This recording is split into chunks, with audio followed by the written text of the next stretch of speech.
Good evening. We begin this Thursday night with new information in that deadly helicopter disaster on the Hudson River. All 6 people on board were killed when something went horribly wrong with that chopper. And tonight we're learning the victims are being identified as the CEO of Siemens, Agustin Escobar, and his family. Take a live look at the scene right now. It happened just after 3 this afternoon off the coast of River Drive in Hoboken, New Jersey.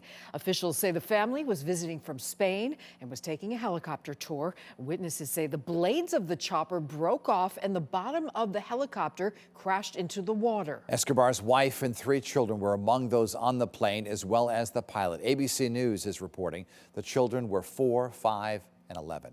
News 8's Bob Wilson spoke to a local pilot who tells us more about what happens to a helicopter in a crash like this. Horrible situation for the pilot and the family on board. The NYPD, FDNY, Coast Guard, and Port Authority on the scene very quickly, but unable to save the 6 people on board. Kenneth Gray, a pilot and former FBI special agent, says video shows a catastrophic failure mid-flight. When a helicopter comes apart in flight like this, where the tail section is completely detached from the body of the helicopter, it's going to fall like a rock. And that's what we saw. He says with a midair helicopter failure like this, when the tail separates from the fuselage, it can mean one of the rotors contacted the body of the aircraft. Tail rotor or the primary rotor struck the helicopter, causing it to separate there. It came apart in midair. Gray says there are several different videos that captured the midair catastrophe as well as its descent into the water.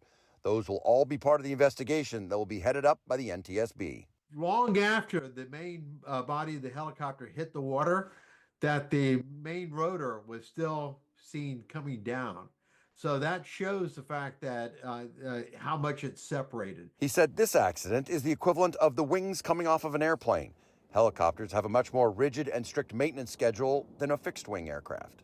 Those maintenance records will be examined by the NTSB to determine whether or not it has received maintenance or if something had been modified in the process of doing maintenance that might lead to this problem. Investigators say this was a tour helicopter, and while we do not have many of those companies here in Connecticut, we do have Sikorsky, Lifestar, and State Police helicopters, and they have very strict maintenance requirements. In Hartford, Bob Wilson, News 8.